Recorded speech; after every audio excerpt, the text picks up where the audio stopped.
ఏర్పడుతున్న విషయం మీ అందరికీ కూడా విదితమే. ఆ పరంపరలో భాగంగానే ఇవాళ పెద్దలు మాజీ మంత్రివర్యులు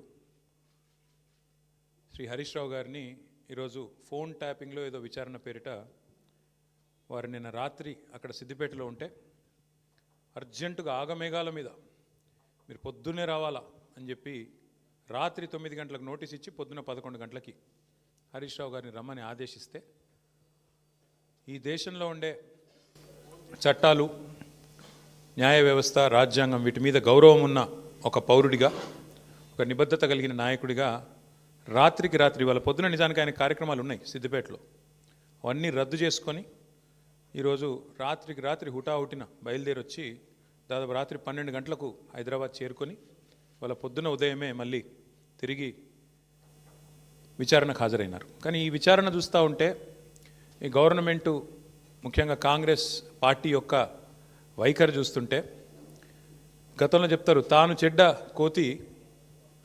చెడ్డ కోతి వనమంతా జరిపిందంట.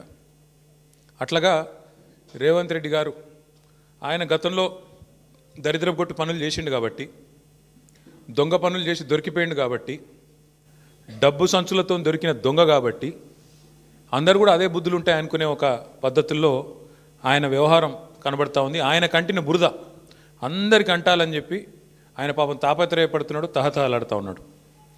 ఒకటి రేవంత్ రెడ్డి గారికి చెప్తా ఉన్నా, ఇలా జరుగుతున్నది మీకు కూడా చెప్తా ఉన్నా, సిట్టు విచారణ కాదు, ఇది చిట్టి విచారణ. చిట్టినాయుడు గారు నడిపిస్తున్న ఒక పనికిమాలిన విచారణ తప్ప, ఓ లొట్టపీసు కేసులో ఇంకో పనికిమాలిన చిట్టి విచారణ తప్ప సిట్టు లేదు, తిట్టు లేదు. ఆడ ఏమి లేదు. 2 ఏళ్ల నుంచి బోగస్ కథనాలు, ముఖ్యమంత్రి కార్యాలయంలో వడ్డించి వార్చే పనికిమాలిన స్టోరీలు, ఒక్కటి కూడా రాష్ట్ర ప్రజలకు పనికొచ్చే కథనం లేదు. పనికి మాలిన స్టోరీలతో 2 ఏళ్ళు టైంపాస్ చేస్తూ ఉన్నాడు. నేను అడుగుతా ఉన్నా ఆయనని, రేవంత్ రెడ్డిని, 1 కాదు 2 కాదు, ఇంకో 1000 వేసుకో, నీ సిట్టులు చిట్టీలు ఇంకో 1000 వేసుకో, ఏం ఫరక్ పడదు. మేము మాత్రం నీ కొద్దిగా ఉంటే కొన్ని రోజులు శునకానందం ఉంటుంది, కానీ మేము మాత్రం నేను వదిలిపెట్టం. బీఆర్ఎస్ ఇవాళ తెలంగాణ ప్రజల గొంతుక, ప్రధాన ప్రతిపక్ష పార్టీ. మీరు ఎన్నికల్లో ఆనాడు మమ్మల్ని ఓడించడానికి అడ్డమైన మాటలు చెప్పి, అడ్డగోలు హామీలు ఇచ్చి, అందమైన అబద్ధాలను 6 గ్యారంటీ కార్డుల రూపంలో ప్రచురించి ఆ రోజు ప్రజలను ఏదైతే బురిడి కొట్టించినారో, మేము ప్రజల తరపున గట్టిగా మాట్లాడుతున్నాం అన్నది నీ బాధ. ఇవాళ ఎట్లా ఉన్నదంటే నీ వ్యవహారం రేవంత్ రెడ్డి గారు, అదృష్టం ఆందోళన ఎక్కిస్తే బుద్ధి మాత్రం ఇంకా బురదలనే ఉన్నది రేవంత్ రెడ్డిది. రాజకీయంగా ఇంకా కూడా ఆయనకు జ్ఞానం రాలే, ముఖ్యమంత్రి అన్న సోయి లేదు. తెల్లారి లేస్తే కేసీఆర్ గారిని తిట్టడం, మా పార్టీ నాయకులను తిట్టడం, పనికిమాలిన బూతులు మాట్లాడడం, పనికిమాలిన పని చేయడం తప్ప. అందుకే అంటున్నా నేను, అదృష్టం అందలం ఎక్కించిన బుద్ధి మాత్రం బురద బుద్ధే రేవంత్ రెడ్డిది. అందుకే ఈ దిక్కుమాలిన పనులు చేస్తూ ఉన్నాడు. 2 సంవత్సరాల నుంచి సాగదీస్తున్నాడు ఫోన్ ట్యాపింగు. నేను ఇవాళ అడుగుతా ఉన్నా రేవంత్ రెడ్డిని, ఎందుకు ఒక్క అధికారి కానీ, ఒక్క మంత్రి కానీ, లేదా స్వయంగా హోంమంత్రి ముఖ్యమంత్రిగా ఉన్న ఈ రాష్ట్రంలో ఒక్క అఫీషియల్ ప్రెస్ మీట్ ఎందుకు ఉండదండి ఫోన్ ట్యాపింగ్ మీద? ఒక్కరు బయటకు వచ్చి ఎందుకు మాట్లాడరు? ఎన్ని రోజులు లీక్ల మీద బతుకుతావు? జరిగింది తప్పు అంటున్నావు, ఏం తప్పు జరిగింది చెప్పు. ఇంకెన్ని రోజులు లీక్ల మీద బతుకుతావు? ఎన్ని రోజులు లీకులు ఇచ్చుకుంటా, ఫలానా వల్లదైంది, ఇదైంది, అల్లమైంది, బెల్లమైంది, పనికిమాలిన లీకులు తప్ప ఒక్క అధికారిక ప్రెస్ మీట్ ఈరోజు వరకు ఉందా? సిట్టు కానీ, ఇంకోటి కానీ, లేదా మంత్రులు కానీ, ముఖ్యమంత్రి కానీ ఒక్క మాట అధికారికంగా చెప్పిన పాపన పోయినరా? ఏంది ఫోన్ ట్యాపింగ్? ఎవరి ఫోన్ ట్యాపింగ్? ఎక్కడ ఫోన్ ట్యాపింగ్? ఏం జరిగింది? రాజకీయ వేధింపులకు ఇంకా విచిత్రం ఏంటంటే, హరీష్ రావు గారి మీద కుట్ర, ఎవరో ఒక ఆయన సిద్దిపేటలో ఆయన మీద రాజకీయ ప్రత్యర్థిగా ఉన్న ఆయనతోని కేసు పెట్టించారు. పెట్టిస్తే హరీష్ రావు గారు న్యాయస్థానాన్ని ఆశ్రయించినారు, హైకోర్టు పోయినారు. హైకోర్టు కొట్టేస్తే ముఖ్యమంత్రి గారు ఆయన ఆరాటం ఎట్లాంటిదంటే హరీష్ రావు గారిని జైలుకు పంపాలని సుప్రీంకోర్టుకు పంపించినాడు ఈ కేసును. హైకోర్టు కొట్టిస్తే ప్రభుత్వ పైసలతోని, ప్రభుత్వమే పెద్ద న్యాయవాదులు గంటకు ₹1 తీసుకునే న్యాయవాదులను పెట్టి ప్రజల పైసలతోని సుప్రీంకోర్టుకు పోయినాడు. సుప్రీంకోర్టు కూడా కొట్టేసింది. అయినా నీకు సిగ్గు రాలేదా? ఈ కేసులో ఏం లేదు, విచారణార్హం కాదు ఈ కేసు అని, ఈ ఫోన్ ట్యాపింగ్లో పసలేదు హరీష్ రావు గారి మీద అని చెప్పి సుప్రీంకోర్టు కొట్టేసినాక కూడా, సుప్రీంకోర్టు కంటే కూడా నీ సిట్టు నీ చిట్టి పెద్దదా? అసలు ఏమైనా ఇంగితం ఉందా ఈ ముఖ్యమంత్రికి కానీ ప్రభుత్వానికి కానీ? వాళ్ళ బాధ అంతా ఒకటే. నిన్న ఉదయం హరీష్ రావు గారు డీటెయిల్డ్గా ప్రెస్ మీట్ పెట్టి రేవంత్ రెడ్డి బావమరిది కుంభకోణం బయటపెట్టిండు. రేవంత్ రెడ్డి బావమరిది బయట పెట్టే వరకు వెంటనే సాయంత్రం వరకు హరీష్ రావు గారికి నోటీసులు. ఇది వాస్తవం, ఏం లేదు ఇలా. ఎంతకంటే నిజంగానే హరీష్ రావు గారు నిన్న చెప్పింది తప్పైతే, నిన్న ఉదయం ప్రెస్ మీట్లో హరీష్ రావు గారు చెప్పింది తప్పైతే, అయితే సింగరేణి సంస్థను సంబంధిత అధికారులు బాధ్యులైన మంత్రి గారో లేదా ముఖ్యమంత్రి గారో ఈ పాటికి తప్పు వారు చెప్పింది ఇది వాస్తవం అని చెప్పాలి కదా. చెప్పారా? 24 గంటలు అయిపోయింది. ఎందుకు మాట్లాడట్లేదు? ఎందుకు ఒక్క స్పందన లేదు? ఎందుకు ఒక్కరంటే ఒక్కరు? కాంగ్రెస్ కుంభకోణాలు బయటపెట్టిన ప్రతిసారి ఇదే డైవర్షన్ గేమ్లు, ఇదే రకమైన డ్రామాలు వీళ్ళకి అలవాటుగా మారిపోయింది. సింగరేణి టెండర్లలో ఇవాళ నేను ఆధారాలతో సహా మీ ముందు బయట పెట్టబోతా ఉన్నా. ముఖ్యం లేదు, ఎన్నడూ ఇట్లాంటి దిక్కుమాలిన కార్యక్రమాలు లేవు, ఈ పైసల ఆలోచన లేదు. అందుకే నీట్గా కంపెనీ నడిచింది. వేలాది మంది కార్మికులకు అద్భుతమైన బోనస్లు ఇచ్చినాం, 30%, 35% బోనస్లు ఇచ్చినాం. సంస్థ బాగు కోసం ఆలోచించినాము, సంస్థను లాభాల్లోకి తీసుకొని పోయే ప్రయత్నం చేసినాం. వేల మంది కార్మికుల వాళ్ళని సంరక్షించడం, వాళ్ళకి ఇచ్చిన వాగ్దానాలు నెరవేర్చడమే లక్ష్యంగా మేము పనిచేసినాం. అందుకే ఆ రోజు సింగరేణి సంస్థలో ఏదైనా టెండర్ పిలిస్తే ఎస్టిమేటెడ్ వాల్యూ కంటే మైనస్లో పోయేది టెండర్. ఎస్టిమేటెడ్ వాల్యూ 100 రూపాయలు అయితే -10, -20 అంటే కాంపిటీషన్ ఉండేది. కాంట్రాక్టర్లు ఒకరితోనొకరు పోటీపడి మైనస్లో బిడ్ చేసిన పరిస్థితి, దేశవ్యాప్తంగా కాంట్రాక్టర్లు పార్టిసిపేట్ చేసిన పరిస్థితి. వీళ్ళు సింగరేణిని ఒక బంగారు బాతులాగా చూసి దీనిలో ఎట్లా డబ్బులు సంపాదించాలని ఆలోచన చేసి ఒక కొత్త విధానం, ఒక కొత్త నిబంధన తీసుకొని వచ్చినారు. ఆ నిబంధన ఏందయ్యా అంటే, ఎందుకంటే సింగరేణి దక్షిణ భారతదేశంలోనే అతిపెద్ద కోల్ బ్లాక్, భారతదేశంలోనే అతిపెద్ద కోల్ బ్లాక్స్లో ఒకటి. అందుకే ఏం చేసినారు వీళ్ళు, చాలా ఆలోచన చేసి ఈ సృజన్ రెడ్డి అనేవాడు, ఆయనతో పాటు అక్కడ సింగరేణి సంబంధించిన అధికారులు, మరి బట్టి గారికి తెలిసి జరిగిందా తెలియక జరిగిందా, ముఖ్యమంత్రి గారికి అనుసరణలో జరిగిందా నాకు తెలియదు, కానీ ఈ సృజన్ రెడ్డి అనే వ్యక్తి మొత్తానికి ఒక కండిషన్ పెట్టించినాడు. ఏమని? ఖచ్చితంగా ఇప్పుడు ఉదాహరణకు మీరు తెలంగాణలో ఉన్నారు, ఎక్కడో జార్ఖండ్లో కోల్ బ్లాక్ ఉంది, మీకు కంపెనీ ఉంది, మీ కంపెనీకి అర్హతలు ఉన్నాయి, వాళ్ళు టెండర్ పిలిచారు, మీరు డైరెక్ట్గా ఆన్లైన్ టెండర్ వేయచ్చు. ఇవాళ రేపు మొత్తం ₹1,00,000 వరకు కూడా ఆన్లైన్ టెండరే కదా ఇవాళ. 1,00,000 దాటింది అంటే ఈ టెండర్, ఈ ప్రొక్యూర్మెంటు, ఈ టెండర్. అట్లాంటప్పుడు వేల కోట్లు, వందల కోట్లతో ముడిపడ్డ కోల్ బ్లాక్లలో వీళ్ళు ఎంత పనికిమాలిన నిబంధన పెట్టారంటే, మీరు బిడ్ చేయాలంటే, మీరు పార్టిసిపేట్ చేయాలంటే టెండర్లో మీరు ఇక్కడ బిడ్ వేయాలి అంటేనే మీరు సైటుకు స్వయంగా వచ్చి సైటు విజిట్ చేసినట్టు సర్టిఫికేట్ తీసుకోవాలి సింగరేణి దగ్గర అని పెట్టినారు. అంటే దీని ఉద్దేశం ఏంది? ప్రపంచంలో ఇప్పుడు ఆస్ట్రేలియా వాడు ఉంటాడు, అమెరికా వాడు ఉంటాడు, వాడు సింగరేణి బిడ్లో పార్టిసిపేట్ చేయాలంటే వాడు స్వయంగా రావాలా, వచ్చి సింగరేణి అధికారులను కాలు పట్టుకొని, వాళ్ళని వేలు పట్టుకొని బతిమలాడి ఆ సర్టిఫికేట్ తీసుకోవాలి, సైట్ విజిట్ చేసినా అని. వీళ్ళు ఏం చేస్తున్నారు? సైట్ విజిట్కి రాగానే ఆ కంపెనీ పేరు, మేనేజింగ్ డైరెక్టర్ పేరు, CEO పేరు, ఫోన్ నంబరు అన్నీ రాసుకుంటున్నారు. రాసుకొని సుజన్ రెడ్డి స్వయంగా బెదిరిస్తున్నాడు ఫోన్ చేసి, నేను ముఖ్యమంత్రి బామ్మర్ది మాట్లాడుతున్నా, మీరు ఇందులో పాల్గొనొద్దు అని బెదిరిస్తున్నాడు. వినలేదనుకో, మేము వేస్తామా, మాకు సీనియారిటీ ఉందంటే వెంటనే ఏం చేస్తున్నారు?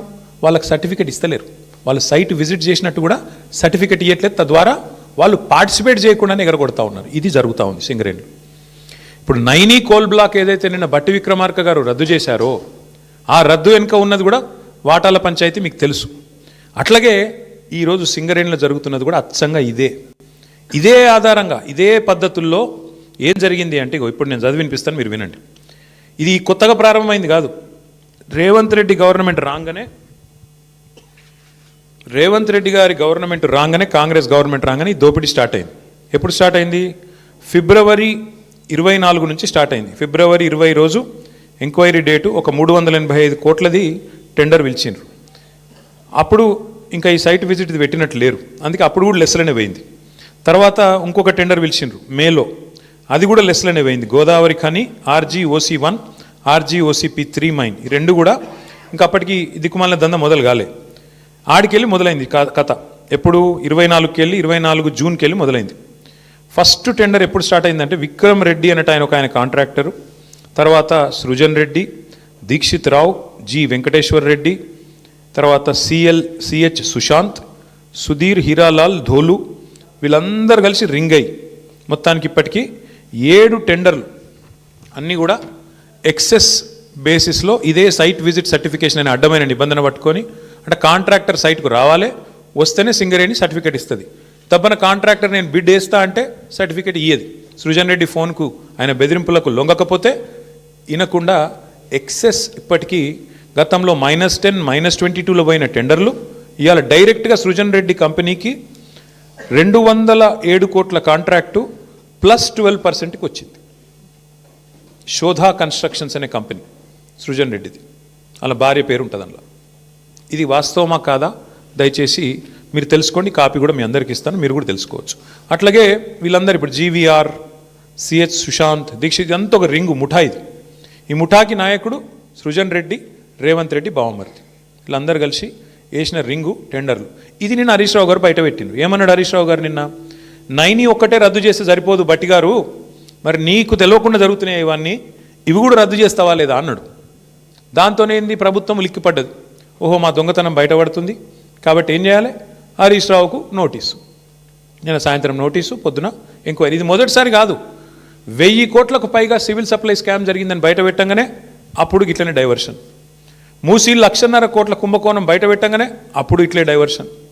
కొడంగల్లో అల్లుడు గారి ఆమ్యామ్య లగచర్ల భూములు కొట్టేస్తున్నాడు అల్లుడు గారి కోసం, ఆయన మ్యాక్స్ బిఎన్ అనే ఫార్మా కంపెనీ కోసం అనగానే అప్పుడు ఇట్లనే మా నరేందర్ రెడ్డిని తీసుకుపోయి 37 రోజులు జైల్లో పెట్టిండ్రు, ఆయనతో పాటు రైతులను జైల్లో పెట్టిండ్రు.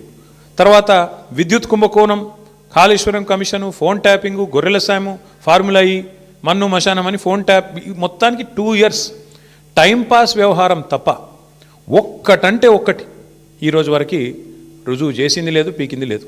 అయినా ఇంకోటి వీళ్ళు మర్చిపోతున్నారు, హరీష్ రావు గారు అంటే ఎవరు? హరీష్ రావు గారు మీ మొత్తం క్యాబినెట్నే అసెంబ్లీలోనే ఫుట్బాల్ ఆడుకున్నాడు కదా. మీకు సబ్జెక్ట్ రాదు, మీకు తెలియదు, పీకది. ఆయనతోనే అసెంబ్లీలోనే అందరి ముంగటనే తిట్లు పడ్డారు మీరు, 8 మంది మంత్రులు దెబ్బలు పడ్డారు మీరు. అట్లాంటి ఆయన నీయాలన్నట ఓ 5-6 పోలీస్ అధికారుల మీద కూర్చోబెడితే ఏం ఫరక పడుతుంది? మీ మంత్రులనే ఫుట్బాల్ ఆడిండు, ఈ పోలీస్ అధికారులు ఎంత అంటే నాకు అర్థం కాదు. చేయని తప్పుకు ఏదో పనికి మళ్ళీ కేసు పెట్టి ఇబ్బంది పెడతాం అనుకుంటే భయపడతామా? ఎవరు భయపడతారు? ఎందుకు భయపడతాము? అయినా సాక్షాత్తు సుప్రీంకోర్టు చెప్పింది కదా, ఫోన్ ట్యాపింగ్ కేసులో పసలేదు, ఏదో పనికి మాలిన కేసుని కొట్టేస్తే సిగ్గులేదా రేవంత్ రెడ్డి? బుద్ధి జ్ఞానం ఉందా అసలు నీకు? ఇట్లా చేయొచ్చునా? ప్రభుత్వం నడపవయ్యా అంటే నీకు ఏమి చెప్పొచ్చినావు అధికారంలోకి? నువ్వు 6 గ్యారంటీలు అంటివి, తులం బంగారం ఇస్తా అంటివి, 4000 పెన్షన్లు ఇస్తా అంటివి, మహిళలకు 2,500 అంటివి, 26 నెలలు అయిపోయాయి. అది చెప్పే ముఖం లేదు, అది చెప్పే తెలివి లేదు. అందుకే కవర్ ఏం చేయాలి? ఇట్లనే మీడియాను మేనేజ్ చేసుకోవాలి, మీడియా వాళ్ళ ఇళ్ళకు న్యూ ఇయర్స్కు కాలు మొక్కాలి, వాళ్ళను ప్రసన్నం చేసుకోవాలి, అడ్డమైన రాతలు వాళ్ళతో రాయించుకోవాలి. ఇది నీ చిల్లర బుద్ధి, ఇది నీ లేకి బుద్ధి, ఇది రేవంత్ రెడ్డి యొక్క చిల్లర వ్యవహారం. వీళ్ళకు రాజ్యాంగం మీదనే కాదు, స్పీకర్ గారిని చూసినాం మనం, రాజ్యాంగం మీదనే కాదు, వీళ్ళకు సుప్రీంకోర్టు మీద కూడా గౌరవం లేదు సన్నాసులకు. ఇది వాస్తవం. అందుకే ఇవాళ సుప్రీంకోర్టు ఫోన్ ట్యాపింగ్ జరగలేదురా అని చెప్తే కొట్టేస్తే హరీష్ రావు గారి మీద కేసు, అయినా నోటీసులు ఇచ్చినారంటే వీళ్ళకి ఎంత తెలివి ఉంది, వీళ్ళు ఎంత తెలివైన వాళ్ళు దీంతోనే చెప్పొచ్చు. ఇంకొక మాట కూడా నేను చెప్తా ఉన్నా ఇవాళ రేవంత్ రెడ్డికి, ఇంకో 1000 సిట్లు వేసుకో, ఏం చేసుకుంటావో చేసుకో, మా నాయకులందరికీ నోటీసులు ఇచ్చుకో, ఏమన్నా చేసుకో, భయపడం. బీఆర్ఎస్ తెలంగాణ ప్రజల గుండె చప్పుడు, తెలంగాణ ప్రజల గొంతు బీఆర్ఎస్, తెలంగాణ ప్రజల బలం, గలం, తెలంగాణ దళం, కేసీఆర్ బృందం బీఆర్ఎస్. మేము ఎవ్వరికి భయపడం, బరాబర్ కొట్లాడతాం. నీ కాంగ్రెస్ పార్టీని, నీ ప్రభుత్వాన్ని అంతు చూసేదాకా ప్రజల తరపున నిలదీస్తూనే ఉంటాం. నువ్వు ఎన్ని విచారణలనే చేసుకో, ఎన్ని రకాలుగా మా వాళ్ళని వేధిస్తున్నావు, ఈ వేదిక మీద కూర్చున్న వాళ్ళందరికీ తెలుసు. అందరికీ ఏదో రకంగా వేధింపులు, రకరకాలుగా చిల్లర పనులు చేస్తూనే ఉన్నారు. ఇంకా ఇప్పుడు ఈ అందానికి ఇప్పుడే చూసిన ఇక్కడికి వచ్చేటప్పుడు కేసీఆర్ గారికి నోటీస్ ఇస్తారట, ఏది ఈ లొటపీస్ కేసులో. ఇచ్చుకో, ఏం చేసుకుంటావో చేసుకో, ఏం భయపడం. ఏం చేసుకుంటావో, ఎన్ని అడ్డమైన స్టోరీలు నడిపించుకుంటావో, ఎన్ని కథనాలు వడ్డించి వారుస్తావో వార్చు, ఏం భయపడం. అన్నీ ఎదుర్కొంటాం. దేశంలో ఇంకా న్యాయం, ధర్మం ఉంది, న్యాయస్థానాలు ఉన్నాయి, వాటి మీద మాకు గౌరవం ఉంది. తప్పకుండా నీలాంటి దుర్మార్గులతో ఎట్లా కొట్లాడాలో అట్లా కొట్లాడతాం. కానీ ఇక్కడ ఈ మొత్తం కేసులో ప్రధాన దోషి ఇవాళ ముఖ్యమంత్రి బావమరిది. మొత్తం ఈ కోళ్ళు కుంభకోణంలో, సింగరేణి కుంభకోణంలో ప్రధాన ముద్దాయి సింగరేణిలో ఇవాళ మొత్తం king pin, ring master Srujan Reddy అని ముఖ్యమంత్రి బావమరిది. ఇదివరకు అమృత్ స్కామ్లో కూడా ఈ ముద్దాయే భాగస్వామి, ఇప్పుడు కూడా ఈ సింగరేణిలో కూడా ఆయనే ఉన్నాడు. నేను సూటిగా కిషన్ రెడ్డి గారిని, భారతీయ జనతా పార్టీని అడుగుతా ఉన్నా, మీకు నిజంగానే ఈ పాపంలో ఈ దొంగతనంలో మీకు వాటా లేకపోతే, ఈ దొంగతనంలో మీరు భాగస్వాములు కాకపోతే మీరెందుకు స్పందిస్తలేరు? సింగరేణి అంటేనే ప్రభుత్వ రంగ సంస్థ. 51% రాష్ట్ర ప్రభుత్వానిది, 49% కేంద్ర ప్రభుత్వానిది వాటా. మరి మీకు ఇలా వాటా లేదా? మీరు ఏ రకంగా ఇట్లా ఓపెన్గా మొత్తం భారతదేశంలో ఎక్కడన్నా ఎక్సెస్ టెండర్లు అవుతున్నాయండి? కోల్ బ్లాక్స్లో ఎక్కడన్నా, కోల్ ఇండియా ఆధ్వర్యంలో జరుగుతున్న ఎక్కడన్నా టెండర్లలో 7%, 12% ఎక్సెస్ పోతున్నాయా? మరి ఎక్కడ లేని సింగరేణిలో పోతున్నాయంటే, ఎక్కడ లేని సర్టిఫికేట్, విజిట్ సైటేషన్ సర్టిఫికేట్ అనేది సింగరేణిలో పెట్టిరంటే, ఇవన్నీ చూస్తూ కూడా coal minister, central cabinet minister Kishan Reddy గారు నిర్లిప్తంగా ఉన్నారు, మౌనంగా ఉన్నారంటే ఏమనుకోవాలి మేము? ఈయనకు కూడా ఇలా వాటాలు ముడుతున్నాయనా, ఇద్దరు కలిసి పంచుకుంటున్నారనా ఏమనుకోవాలి? అందుకే మేము డిమాండ్ చేస్తూ ఉన్నాం, సిట్టింగ్ సుప్రీంకోర్టు జడ్జితో కానీ సిట్టింగ్ హైకోర్టు జడ్జితో కానీ వెంటనే ఒక కమిషన్ వేయండి, విచారణకు ఆదేశించండి అని చెప్పి coal minister, cabinet minister Kishan Reddy గారిని మేము డిమాండ్ చేస్తూ ఉన్నాం. మీరు కేంద్ర ప్రభుత్వంలో ఉన్నారు కాబట్టి మీరు రాయొచ్చు డైరెక్ట్గా లెటర్, మీరు రాయండి, సుప్రీంకోర్టుకు రాయండి, సీజేకి రాసి ఇట్లా కుంభకోణం జరిగింది సింగరేణిలో, అక్కడ సెంట్రల్ గవర్నమెంట్ వాటా 49% ఉన్నది, ఇలా సింగరేణిని ఇష్టం వచ్చినట్టుగా దుర్మార్గంగా కొంతమంది చెరబట్టినారు, వెంటనే ఇందులో లోతుపాతులు చూడాలని చెప్పి ఈ సైటేషన్ సర్టిఫికేట్ ఎందుకు పెట్టినారు? ఇదివరకు మైనస్లో పోయిన టెండర్లు ప్లస్లకు ఎందుకు వచ్చినాయి? అలా సడన్గా ఇదివరకు అడ్రస్ లేని సృజన్ రెడ్డికి కాంట్రాక్ట్లు ఎట్లు వస్తున్నాయి? ఇవన్నీ బయటపడాలంటే, దొంగలు దొరకాలంటే సిట్టింగ్ జడ్జితో, సుప్రీంకోర్టు సిట్టింగ్ జడ్జితో న్యాయ విచారణ జరగాలి అని మేము డిమాండ్ చేస్తూ ఉన్నాం మా పార్టీ తరఫున. అట్లాగే ఇవాళ రాష్ట్రంలో పరిస్థితులు నాకంటే బాగా మీకు తెలుసు. ఏ ఒక్క వర్గం కూడా పేపర్ తీస్తే ఏ ఒక్క వర్గం కూడా సంతోషంగా లేదు. ఎక్కడ వల్ల అక్కడ రైతులు రైతు బంధు కోసం ఎదురు చూస్తూ ఉన్నారు. సంక్రాంతి పోయింది, నాట్లేసే టైం అయిపోయింది, ఇవాళ ఎన్నికలు లేవు కదా పంచాయతీలలో, అందుకే రైతు బంధు లేదు. ఇవాళ మళ్ళీ చీరలు వచ్చే కార్యక్రమం స్టార్ట్ చేసారట పట్టణాలలో. అంటే ఓట్లు తప్ప, రాజకీయ యావ తప్ప నీకు వేరే ఏది కూడా పట్టి లేదు. నేను ఇంకోటి అడుగుతున్నా, మేము 1000 సీట్లు ఎదుర్కొంటాం, 1000 ఎన్నేస్తావో 1000. కానీ నేను రేవంత్ రెడ్డి నేను అడుగుతున్నా, మరి మీ సంగతి ఏంది? మీ దండుపాలెం ముఠా, మీ అలీబాబా అరడజన్ దొంగల సంగతి ఏంది? మీ రెవెన్యూ మినిస్టర్ పొంగులేటి శ్రీనివాసరెడ్డి, ఆయన కొడుకు, రెవెన్యూ మినిస్టర్ కొడుకు 100 మంది గుండగాలను వేసుకొని ప్రైవేటు వ్యక్తుల భూముల్లో జొరబడుతున్నాడు. దాని మీద ఏవా సిట్టు? దాని మీద ఉండదా విచారణ? అంటే ఇష్టం వచ్చినట్టు రెవెన్యూ మంత్రి కొడుకు పోయి భూములు కొల్లగొడుతుంటే, ప్రైవేట్ వ్యక్తుల భూముల్లోకి పోయి బౌన్సర్లతో పోయి దాడులు చేస్తుంటే సిట్టులు పిట్టులు ఎడదచ్చినాయి, ఎందుకేయవు? అట్లాగే అడుగుతున్నా నేను, మీ మీ మీ సన్నిహిత అనుచరుడు రోహిన్ రెడ్డి పారిశ్రామికవేత్త తలకు తుపాకీ పెట్టిండు అని నేను చెప్పుడు కాదు, మీరు చెప్పుడు కాదు, మీడియా చెప్పుడు కాదు, మంత్రి గారి కుమార్తె చెప్పింది, మీ క్యాబినెట్లో ఉన్న మంత్రి గారి కుమార్తె చెప్పింది. మరి దాని మీద ఏవా సిట్టు? మంత్రి గారి ఓఎస్డీ తప్పు చేసిండా? తుపాకీ ఎవడు తలకు పెట్టిండు? మంత్రి గారు ఓఎస్డీ పెట్టిండా, లేకపోతే సీఎం బ్రదర్ లాంటి రోహిన్ రెడ్డి పెట్టిండా? దాని మీద ఉండదా సిట్టు? అట్లాగే నిన్నగాక మొన్న ఏఐసిసి సెక్రటరీ 8 కోట్ల రూపాయలు ఇవ్వాలి, ఇవ్వకపోతే నీ కాంట్రాక్ట్ ఆపేస్తా అని చెప్పి కాంట్రాక్టర్ని బెదిరిస్తే ఆయన పోయి పోలీస్ స్టేషన్లో కంప్లైంట్ ఇచ్చిండు. బ్రహ్మరాంబిక ఏదో ఉంది ఏజెన్సీ, అలంపూర్ బ్రహ్మరా. మరి దాని మీద ఉండదా సిట్టు? దాని మీద వస్తలేదా నీ చేయిలు? అట్లాగే నీ బామ్మర్ది మీద వేస్తావా సిట్టు?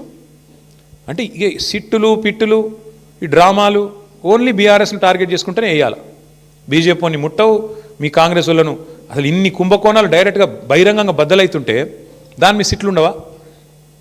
అంతెందుకు నేను ఇంకోటి అడుగుతున్నా, మరి ఒక మీడియా సంస్థ ఏదో కథనం వేస్తే దాని మీద సిట్టేసి 3 జర్నలిస్ట్ని అరెస్ట్ చేసినావు కదా, మరి ఇంకో మీడియా సంస్థ చెప్తున్నది సేమ్ మాట చెప్పింది.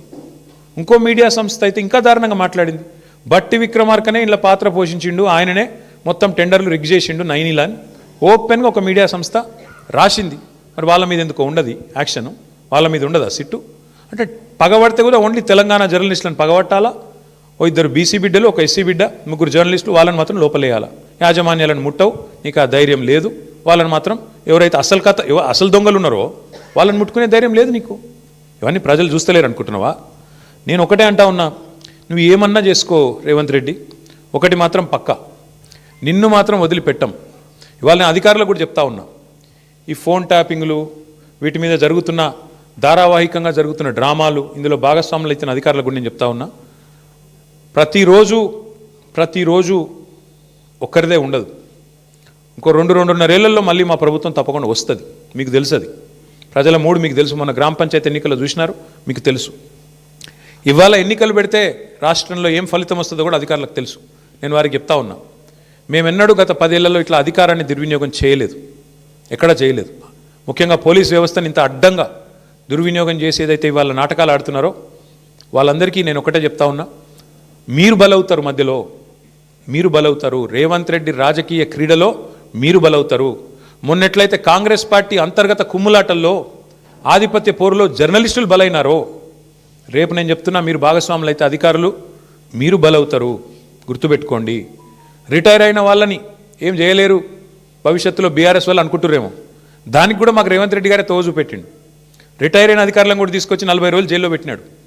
కాబట్టి రిటైర్ అయిపోతాము, తప్పించుకుంటాము అనుకునే వాళ్ళకు కూడా నేను చెప్తా ఉన్నా, ఎవరు ఎక్కడికి పోలేరు. ఇప్పుడు ఎవరెవరైతే రేవంత్ రెడ్డి గారు ఆడిచ్చినట్టు ఆడుతుండ్రో, అక్రమమని తెలిసి కేసులు పెడుతుండ్రో, అక్రమమని తెలిసి అడ్డదారులు దొక్కుతున్నారో, ఇంకెక్కువ మాట్లాడుతున్నారు కొంతమంది. అయితే ఎమర్జెన్సీ అయితే మీరు బయట ఉండురా, లోపల ఉందురు. ఎవరు ఎక్కడ ఉండాలో కాలం నిర్ణయిస్తుంది, ప్రజలు నిర్ణయిస్తారు. ఒళ్ళు దగ్గర పెట్టుకుని ఉంటే మంచిది. ఈ టైప్లో ఆయన ఆడిచ్చినట్టు ఆడితే మాత్రం మీకు కూడా తప్పకుండా భవిష్యత్తులో మరి చట్టపరంగా న్యాయపరంగా మీకు కూడా ఇబ్బందులు ఉంటాయి, గుర్తుపెట్టుకోవాలని చెప్పి కూడా అధికారులకు చెప్తూ, ఈ డైవర్షన్ డ్రామాలు మేము పట్టించుకోం. హరీష్ రావు గారు బ్రహ్మాండంగా పోతారు. ఆయన ఏమడిగినా సమాధానం చెప్పడానికి ఆయన రెడీగా ఉన్నారు. ఎన్నిసార్లు పిలిచినా పోవడానికి రెడీగా ఉన్నాం. చట్టము, ధర్మము, న్యాయం ఈ దేశంలో ఇంకా బతికుంది. రాజ్యాంగం పట్ల మాకు నమ్మకం ఉంది. మా నాయకుడు కేసీఆర్ నేర్పించిన నీతి మాకు అది. కాబట్టి ఎవ్వరు భయపడం, మా కార్యకర్తలే భయపడతలేరు, మేమెందుకు భయపడతాం? బరాబర్ కొట్లాడి మళ్ళీ తిరిగి పునీతంగా బయటకు వస్తామని చెప్పి తెలియజేస్తూ, మీరు కూడా ఇవాళ అందరూ మరి ఉదయం నుంచి ఇక్కడ ఉన్నందుకు, మాకు సంఘీభావం చెప్పినందుకు మా జర్నలిస్ట్ సోదరులకు కూడా ధన్యవాదాలు.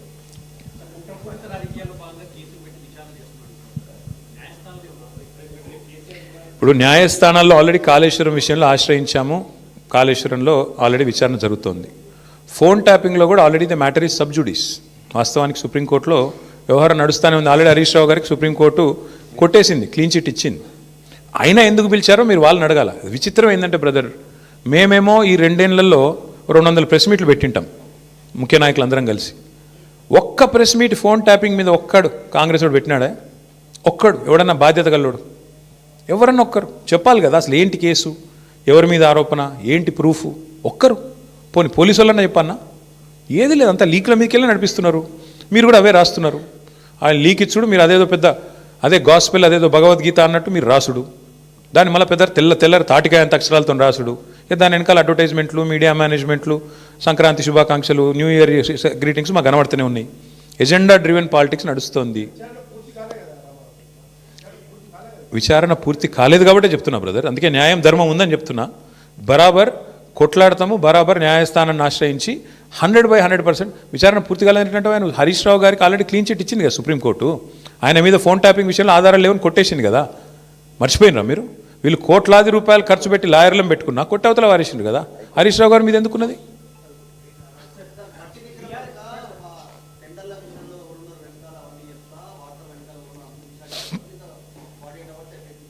నా పేరు KT Ramarao. You're asking the wrong person.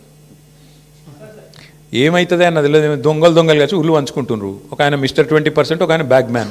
2 బ్యాగులు పంపిండేమో, ఏముంటుంది అందులో దాచిపెట్టేది ఏముంది? అయినా పెద్ద తెలివని ముచ్చటేముంది? బ్యాగులు పంచుకొని పదవులు కాపాడుకునే బ్యాచ్ అది, దండుపాలెం బ్యాచ్. ఒక ఆయన 20%, ఒక ఆయన 30%. ఏమున్నది? ఈ దేశంలో అందరికీ తెలుసు బ్రదర్, కాంగ్రెస్ అంటేనే స్కామ్ గ్రేస్. వాళ్ళు చేసే దుర్మార్గ పనుల నుంచి, వాళ్ళ కమిషన్లు, వాళ్ళ దందాల నుంచి దృష్టి మరల్చేందుకే ఇక మా మీద వేసే ఈ ఎంక్వైరీలు, కమిషన్లు, అది కథ.